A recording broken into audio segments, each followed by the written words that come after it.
കേരളത്തിലെ ഏറ്റവും പ്രധാനപ്പെട്ട മണ്ഡലങ്ങളിലൊന്ന് നേമം. അവിടെ രാജീവ് ചന്ദ്രശേഖർ മത്സരിക്കുമെന്ന് പ്രഖ്യാപിച്ചു കഴിഞ്ഞു. മുഖ്യമന്ത്രി പോലും ഇതുവരെ ഒരു സ്ഥാനാർത്ഥിത്വത്തെ പറ്റി സംസാരിച്ചിട്ടില്ല. അവിടെയാണ് രാജീവ് ചന്ദ്രശേഖർ പറയുന്നത് ഞാൻ നേമത്ത് മത്സരിക്കുമെന്ന്. ജയിക്കുമെന്ന് അത്ര ഉറപ്പാണോ? അത് ജയിക്കുന്നുള്ളൊരു ഉറപ്പിൻ്റെ, ആ ബോൾഡായിട്ടുള്ള ഒരു ഉറപ്പിൻ്റെ കോൺഫിഡൻസ് ആയിട്ടാണ് ഞാനത് കാണുന്നത്. ഒന്നാമത് രാജീവ് ചന്ദ്രശേഖർ ഒരു ചെറിയ നേതാവല്ല. അദ്ദേഹം ഒരു ഇല്ലാത്ത കാര്യം പറയാൻ അങ്ങനെ മടിക്കും. അപ്പം പുള്ളിക്കൊരു ഉറപ്പുണ്ട്. അദ്ദേഹം മണ്ഡലം തിരഞ്ഞെടുത്ത് കഴിഞ്ഞു. ആ മണ്ഡലത്തിൽ അദ്ദേഹം നിശ്ചയിച്ചു. അവിടെ വേണ്ടുന്ന പ്രവർത്തനവും നടത്തുന്നുണ്ടാവും. അപ്പോൾ നേമം എന്നുള്ള മണ്ഡലം, അവിടെ രാജീവ് ചന്ദ്രശേഖർ എന്ത് ചെയ്തു എന്നുള്ളതിന് മുമ്പ് ഒരു ചോദ്യം ഞാൻ അങ്ങോട്ട് ചോദിക്കട്ടെ. പ്രിയൻ നേമത്തെ വോട്ടറല്ലേ? അപ്പോൾ എന്നേക്കാൾ നന്നായിട്ട് നേമത്തെക്കുറിച്ച് അറിയുന്ന ആളും കൂടിയാണല്ലോ പ്രിയൻ. മണ്ഡലത്തിൻ്റെ അടിയൊഴുക്കുകൾ, അവിടുത്തെ വോട്ടർമാർ, അവരുടെ നേച്ചർ, സ്വഭാവങ്ങൾ, നേതാക്കന്മാർ, അവിടുത്തെ വാർഡുകൾ, നിലവിൽ ജയിച്ചേക്കുന്ന സ്ഥിതിയൊക്കെ. ഇക്കഴിഞ്ഞ പഞ്ചായത്ത് ഇലക്ഷനിൽ അഥവാ തദ്ദേശ സ്വയംഭരണ ഇതിൽ തിരുവനന്തപുരം കോർപ്പറേഷനിൽ നേമത്തെ നിയമസഭാ മണ്ഡലത്തിനകത്ത് കുറേ 21 വാർഡോ മറ്റുണ്ടല്ലേ? അതിലെങ്ങനെയായിരുന്നു ബി ജെ പിയുടെ സ്ഥിതി, അല്ലെങ്കിൽ രാഷ്ട്രീയമായിട്ട് ഓരോരുത്തരും നേടിയത് എത്രയാണ്? അതായത് ഒരു വലിയൊരു മണ്ഡലമാണ് തിരുവനന്തപുരത്തിന്റെ നേമം എന്ന് പറയുന്നത്. നേമത്തിന്റെ പ്രത്യേകത എന്ന് പറഞ്ഞു കഴിഞ്ഞാൽ നഗരവും ഗ്രാമവും കൂടെ ചേർന്ന് കിടക്കുന്ന ഒരു വലിയ പ്രദേശമാണ്. ആ പ്രദേശത്തിനകത്ത് ഒരുപാട് കോമ്പിനേഷൻസ് ഉണ്ട് അവിടുത്തെ പൊളിറ്റിക്സിനെ തീരുമാനിക്കുന്നതിൽ. അതിൽ ഈ പറയുന്ന നഗരപ്രദേശം വരുന്ന മേഖലയിലാണ്, കോർപ്പറേഷന്റെ ഭാഗമായിട്ടുള്ള മേഖലയിലാണ് വൻ വിജയം ഉണ്ടായത് എന്നുള്ളത്. അവിടെ നിർണായകമായ സ്വാധീനമായിട്ട് ബി ജെ പി മാറി. ബി ജെ പിക്ക് വലിയ ജയവും വന്നു. വലിയ വിജയം എന്ന് പറഞ്ഞാൽ ഇപ്പോൾ എം.ആർ. ഗോപനെ പോലുള്ള കരുത്തുറ്റ ബി ജെ പിയുടെ മുഖങ്ങളായിട്ട് നമുക്ക് തിരുവനന്തപുരം നഗരസഭയിൽ കാണുന്ന ആൾക്കാർക്കൊക്കെ വലിയ വിജയം നേടാം. എം.ആർ. ഗോപൻ, അതുപോലെ തന്നെ മേയർ വി വി രാജേഷിന്റെ വാർഡും നേമത്താണ്. അപ്പോൾ ഇങ്ങനെ പ്രമുഖരായിട്ടുള്ള ആൾക്കാർ മുഴുവൻ ജയിച്ചിരിക്കുന്ന ആശാനാഥ്. അപ്പോൾ ഇഷ്ടം പോലെ പ്രമുഖരായിട്ടുള്ള മുഖങ്ങൾ മുഴുവൻ ജയിച്ചിരിക്കുന്ന ഒരു പ്രധാനപ്പെട്ട, അതായത് ബി ജെ പിയുടെ ഒരു ഈറ്റില്ലമാണ് നേമം എന്ന് പറയുന്നത്. അതെ, ബി ജെ പിക്ക് വളരെ ശക്തിയും സപ്പോർട്ടും കൊടുക്കുന്ന, മാത്രമല്ല നേമംകാർക്ക് മികച്ച ഒരു സ്ഥാനാർത്ഥി ആണ് വരുന്നതെന്ന് തോന്നിയാൽ അവർ പൂർണ്ണമായ പിന്തുണ കൊടുത്ത് ഇവിടെ രണ്ട് മുന്നണികളും കൊടികുത്തി വാഴുന്ന കാലത്ത് ഒ രാജഗോപാലിനെ വിജയിപ്പിച്ചതാണ്. അപ്പം സത്യത്തിൽ ഒ രാജഗോപാലിനെ മാധ്യമങ്ങളൊക്കെ കളിയാക്കിയിരുന്ന ആ ഓ എടുത്ത് 0 ആക്കി പറയുമായിരുന്നു, ജയിക്കില്ല എന്നുള്ളതുകൊണ്ട്.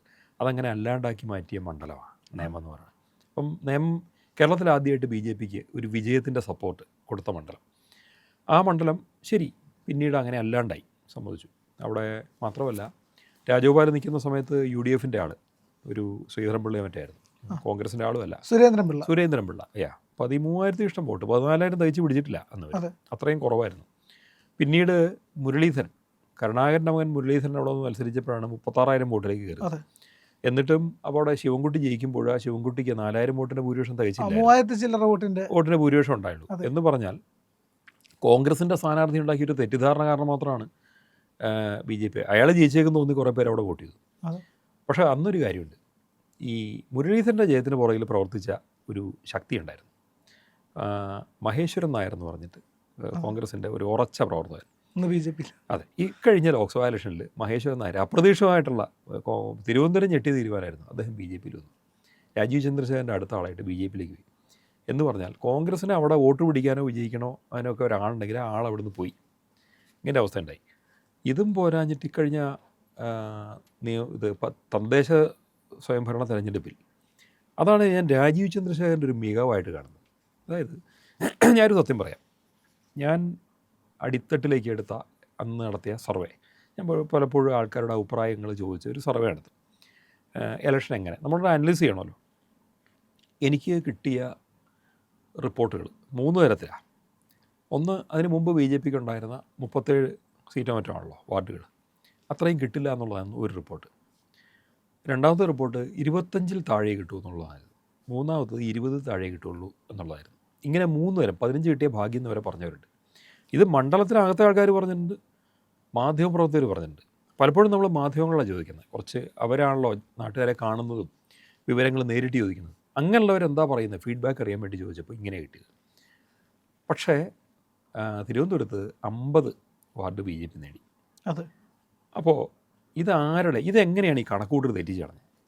അവിടെയാണ് ഞാൻ രാജീവ് ചന്ദ്രശേഖർ എന്ന് പറയുന്ന മികച്ച ബിസിനസ്സുകാരനും രാഷ്ട്രീയത്തിൽ സംഘാടകനും അഡ്മിനിസ്ട്രേറ്ററും ഒക്കെ ആയിട്ട് തെളിയിച്ച ആൾ. അദ്ദേഹം ലോക്കൽ രാഷ്ട്രീയത്തിൽ സ്വന്തം ശക്തി തെളിയിച്ചാണ്. അദ്ദേഹം ബാംഗ്ലൂരാണ് പിന്നെയും രാഷ്ട്രീയം പ്രവർത്തിച്ചേക്കുന്നത്. അതും ലോക്കലിൽ പുള്ളി പ്രവർത്തിച്ചിട്ടുണ്ടോ ചോദിച്ചാൽ ഉണ്ട്. കാരണം രാജ്യസഭാ അംഗമാണെങ്കിലും ലോക്സഭാ ഇലക്ഷൻ വരുന്ന സമയത്ത് അവർക്ക് ഓരോ ഡ്യൂട്ടി കൊടുക്കും, നിങ്ങൾക്ക് ഇന്ന ഏരിയ. അപ്പോൾ അടിത്തട്ടിൽ പോയി പ്രവർത്തിക്കുന്നുണ്ട്. അപ്പോൾ അദ്ദേഹത്തിന് മലയാളം ശരിക്കറിയില്ല. ബാംഗ്ലൂരിൽ പ്രവർത്തനം കുറച്ചുകൂടി എളുപ്പമായിരിക്കും. ആ ഒരു വ്യക്തി അടിത്തട്ടിൽ ഇറങ്ങി പ്രവർത്തിച്ചു. 60 വാർഡുകളും കണ്ട് നേരിട്ട് വിസിറ്റ് ചെയ്തു. അവിടെ പ്രവർത്തനങ്ങൾക്ക് നേരിട്ട് നേതൃത്വം കൊടുത്തു. ഇങ്ങനെ ഉണ്ടാക്കിയൊരു വിജയമാണ് ഈ പറഞ്ഞ തിരുവനന്തപുരം കോർപ്പറേഷനിലെ വിജയം. എന്ന് പറഞ്ഞാൽ സംസ്ഥാന പ്രസിഡന്റ് നേരിട്ടിറങ്ങി പ്രവർത്തിച്ചു. അദ്ദേഹം അതിനു മുമ്പ് ലോക്സഭാ സ്ഥാനാർത്ഥിയായിരുന്നു. ഇലക്ഷൻ കഴിഞ്ഞിട്ട് അദ്ദേഹം വിട്ടുപോയൊന്നുമില്ല. സംസ്ഥാന പ്രസിഡൻ്റായിട്ട് തന്നെ കേരളത്തിൽ നിന്നു, തിരുവനന്തപുരത്ത് തന്നെ വീടെടുത്ത് അവിടെ തന്നെ താമസിച്ച് അവിടെ അവർക്ക് വേണ്ടി പ്രവർത്തിക്കുന്നു. അദ്ദേഹം വിശ്വാസം ക്രിയേറ്റ് ചെയ്ത് കഴിഞ്ഞു. ഇതിൻ്റെ പ്രത്യേകത എന്താണെന്ന് വെച്ചാൽ തിരുവനന്തപുരത്തെ ജനങ്ങൾക്കിടയിൽ ഏറ്റവും വിശ്വാസ്യത സ്വന്തം പ്രവർത്തനം കൊണ്ട് ക്രിയേറ്റ് ചെയ്ത ഒരു നേതാവാണ് രാജീവ് ചന്ദ്രശേഖർ. അതിൻ്റെ ഫലം ഞാൻ പറഞ്ഞു 2 ഘട്ടത്തിലാണ് റിസൾട്ട് കാണിച്ചിട്ടുണ്ട്. 1-ാം ഘട്ടം കഴിഞ്ഞു, അതാണ് തദ്ദേശം. തിരുവനന്തപുരത്ത് ഒരു വിജയം ഉണ്ടാക്കി മേയർ സ്ഥാനം ജനങ്ങൾ BJPക്ക് കയ്യിലേക്ക് വെച്ചു തന്നു. അപ്പോൾ ഇതേ നിയമത്തിൽ തന്നെ അവിടുത്തെ ഒരു വാർഡിൽ നിന്ന് ജയിച്ച VV രാജേഷ് മേയറായി. ഇനി നിയമസഭാ തെരഞ്ഞെടുപ്പാണ്. അപ്പോൾ അവിടെ എന്തൊക്കെയായിരിക്കാം നമുക്ക് ഇഷ്യൂസ് ഹാൻഡിൽ ചെയ്യാനുള്ളത് എന്ന് ചോദിച്ചാൽ, നിയമത്ത് ഇടതുപക്ഷം ആണിപ്പോൾ ജയിച്ചിരിക്കുന്ന ആൾ. ശിവൻകുട്ടിയാണല്ലോ MLA. ശിവൻകുട്ടി അപ്പൂപ്പൻ, മന്ത്രി അപ്പൂപ്പൻ എന്നൊക്കെ സ്വയം വിശേഷിപ്പിക്കുന്ന നിയമസഭയിൽ ഗരുഡൻ പറവയൊക്കെ കടിച്ച് ആഗോള റെക്കോർഡിട്ട, അത് മറ്റേ കൊറിയക്കാരുടെ ഡാൻസ് പോലും അതിനൊപ്പം വരില്ല എന്നാണ് പറയണത്. അപ്പോൾ അങ്ങനത്തെ ശിവൻകുട്ടി അദ്ദേഹം ബഹുമാനായ വിദ്യാഭ്യാസ മന്ത്രി തന്നെയാണ്, ഇല്ലയെന്ന് ഞാൻ പറയണില്ല. അദ്ദേഹത്തോട് ബഹുമാനം നിലനിർത്തിക്കൊണ്ട് തന്നെ പറഞ്ഞു. അദ്ദേഹം വീണ്ടും നിൽക്കുമെന്നും നിൽക്കില്ല എന്നും 2 ശ്രുതിയുണ്ട്. നിൽക്കാൻ അദ്ദേഹത്തിന് താല്പര്യമില്ലാന്ന് തോന്നുന്നു. പ്രായം കൊണ്ടാവാം, എന്തു ആയിക്കോട്ടെ. ഇനി വിജയസാധ്യത കൂടിയിട്ടോ കുറഞ്ഞിട്ടോ നമുക്കറിയില്ല. പ്രായം കൊണ്ടൊന്ന് തന്നെ വയ്ക്കുക. അദ്ദേഹം താല്പര്യമില്ല എന്നുള്ള മട്ടിൽ, അതുകൊണ്ടായിരിക്കും ഇത്തവണ ഇല്ല എന്ന് പറഞ്ഞത്. എങ്കിലും പാർട്ടി അദ്ദേഹത്തെ തിരുതി. പിന്നെ അവിടെ അടിത്തട്ടിൽ CPM-കാർ കുറച്ച് സ്ട്രോങ് ആയിട്ട് വർക്ക് ചെയ്യുന്നുണ്ടെന്ന് ഞാൻ അറിയണം. അതിന് കാരണം വെച്ചാൽ ശിവൻകുട്ടി തന്നെ സ്ഥാനാർത്ഥിയായിട്ട് വരും എന്നുള്ള പ്രതീക്ഷയിലാണ് അവർ വർക്ക് ചെയ്യുന്നത്. അദ്ദേഹം വരാതിരിക്കാം. എങ്കിലും എന്തായിരിക്കും റിസൾട്ട് എന്ന് ചോദിച്ചാൽ, കോൺഗ്രസിനെ കൊണ്ട് ഇനി അവിടെ ജയിക്കാൻ പറ്റില്ല എന്ന് ഏതാണ്ട് ജനങ്ങൾക്ക് ഉറപ്പുണ്ട്. അങ്ങനെയെങ്കിൽ കഴിഞ്ഞ തവണത്തെ പോലെ ഒരു 3000 വോട്ടിൻ്റെ മൈനസിൽ BJP സ്ഥാനാർത്ഥി തോക്കില്ല. അതിന് പകരം ഒരു 10,000-15,000 വോട്ടിൻ്റെ ഭൂരിപക്ഷത്തിൽ അവിടെ ജയിക്കാനാണ് സാധ്യത. അത് ഈ മണ്ഡലത്തിൽ നമുക്ക് കാണാൻ കഴിയും. കോൺഗ്രസ് നിർജീവമാണ്. അപ്പം എന്തുകൊണ്ട് CPM സ്ഥാനാർത്ഥിയെ തോൽപ്പിച്ച് BJP സ്ഥാനാർത്ഥി ജയിക്കും? അങ്ങനെ ഇത്രയും വോട്ടിൽ ജയിക്കുന്ന ഞാൻ പറയുമ്പം അതിൻ്റെ കാരണം വേണ്ടേ? അതിന് CPM-ന് വിനയായിട്ടുള്ള പല ഘടകങ്ങൾ മണ്ഡലത്തിലുണ്ട്. ഒന്ന്, അവിടെ ഒരു സഹകരണ ബാങ്കിൻ്റെ പ്രശ്നം കിടപ്പുണ്ട്. നിയമ സർവീസ് സഹകരണ ബാങ്ക്, അവിടുത്തെ അഴിമതി, അത് ഓൾറെഡി ഒരു ഇഷ്യൂ ആണ്. CPM-ആണ് പ്രതിക്കൂട്ടിൽ. അത് ലോക്കലിലെ ചെറിയ ഇഷ്യൂ ആണെങ്കിൽ നമ്മൾ ഏത് ഇഷ്യൂ മൈക്രോ ആയിട്ട് മെഗാ ആയിട്ട് നമുക്ക് കണക്കൂട്ടാം. മെഗാ ഇഷ്യൂ എന്ന് പറയുന്നത് ശബരിമല ഇഷ്യൂ. ഈ കഴിഞ്ഞ പഞ്ചായത്ത് തെരഞ്ഞെടുപ്പിൽ ശബരിമല വിഷയത്തിൽ ഹിന്ദുക്കളുടെ വോട്ടിങ്ങിൻ്റെ ഒരു പാറ്റേൺ ഞാൻ ശ്രദ്ധിച്ചത് എന്താണെന്ന് വെച്ചാൽ, കോൺഗ്രസ്സിന് ജയിക്കാൻ സാധ്യതയുള്ളിടത്ത് CPM വിരുദ്ധ വോട്ടുകൾ കോൺഗ്രസ്സിന് പോയി. അത് പ്രധാനമായിട്ട് ഹിന്ദു വോട്ടാന്ന് വയ്ക്കുക. ശബരിമല വിഷയം കത്തി നിൽക്കുന്ന സമയമാണ്. പൊറ്റി പത്മകുമാറൊക്കെ അറസ്റ്റിലായ ഒരു സമയം. അപ്പോൾ ആ വോട്ടുകൾ കോൺഗ്രസ് പോയി കുറേ എടുത്ത് കോൺഗ്രസ് ജയിച്ചപ്പം BJPക്ക് ജയിക്കാൻ സാധ്യതയുള്ള സ്ഥലങ്ങളിൽ BJP കിട്ടി, പ്രത്യേകിച്ച് തിരുവനന്തപുരം കോർപ്പറേഷൻ. അപ്പോൾ തിരുവനന്തപുരം കോർപ്പറേഷനിലെ CPM വിരുദ്ധ ഹിന്ദു കോൺഗ്രസ്സിനല്ല വോട്ട് ചെയ്തത്, BJPക്കാണ്. ആ ഹിന്ദു എന്ന് എടുത്ത് പറയാൻ കാരണം, ഇപ്പോൾ ഹിന്ദു ക്രിസ്ത്യാനിയോ മുസ്ലിമോ എന്നുള്ള അല്ലല്ലോ ഒരു ഇലക്ഷനിലെ വിഷയം. പക്ഷേ ശബരിമല വിഷയം മുന്നിൽ നിൽക്കുമ്പം അത് ഹിന്ദുക്കളെ ബാധിക്കുന്ന വിഷയമാണ്.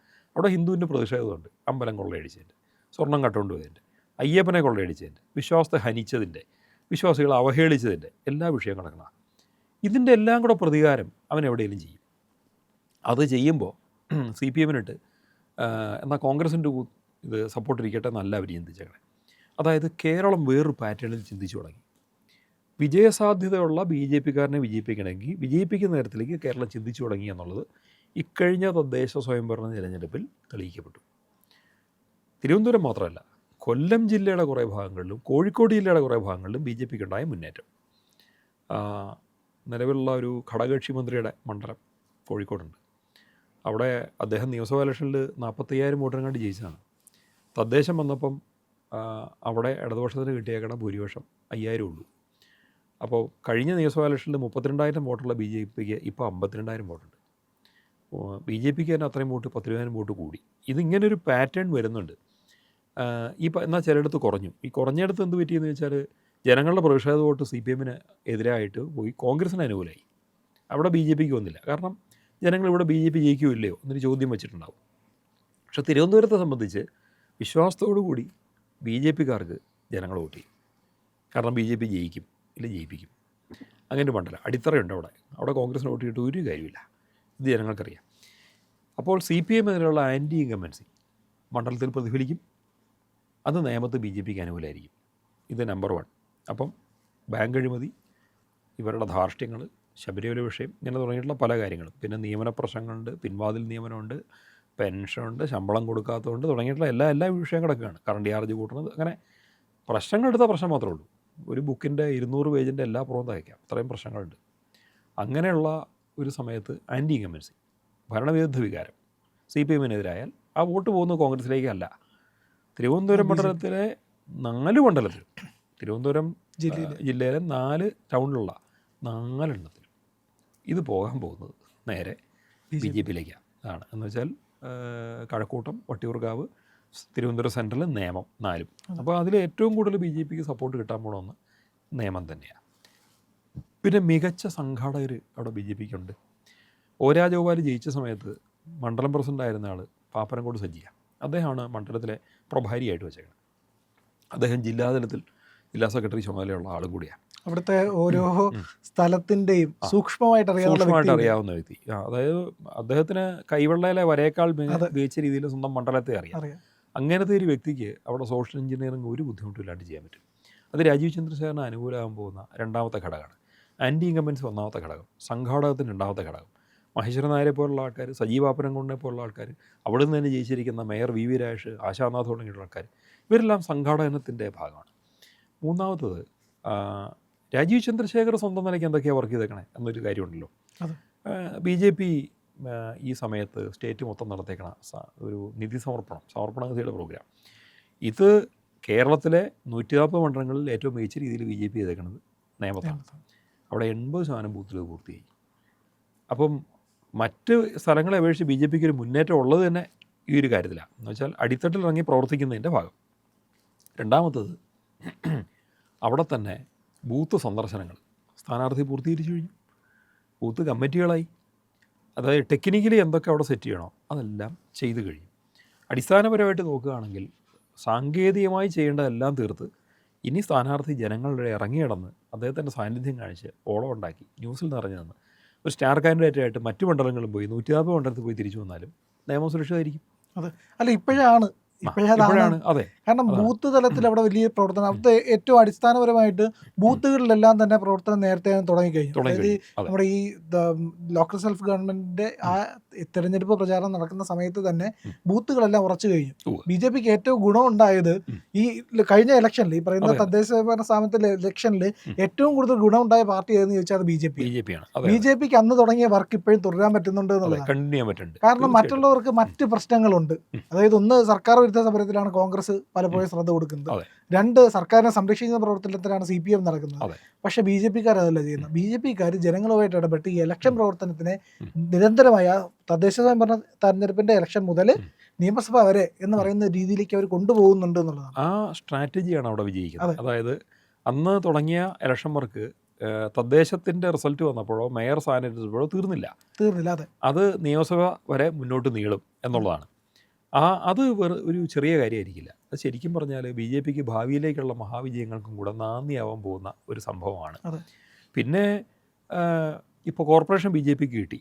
അവിടെ ബി ജെ പി ചെയ്യുന്ന കാര്യങ്ങൾ ബി ജെ പിക്ക് അനുകൂലമാകും. അനേകം കാര്യങ്ങൾ ഇപ്പോൾ ചെയ്യുന്നുണ്ട്. തിരുനാവായ പ്രശ്നത്തിൽ ഉൾപ്പെടെ ഇടപെടുന്നു. ബി ജെ പി എടുത്തിരിക്കുന്ന പല നിലപാടുകളും വളരെ എത്തിക്കലാണ്, സാംസ്കാരികമായിട്ടുള്ളതാണ്. ആറ്റുകാൽ പൊങ്കാല വരുവാണ്, അതിൻ്റെ സംഘാടകത്വം ചെയ്യുന്നു. അഴിമതി ഇല്ലാണ്ട് ചെയ്യുന്നുള്ളത് ഉറപ്പാണ്. ഇങ്ങനെയുള്ള പല കാര്യങ്ങളും മുന്നിലുണ്ട്.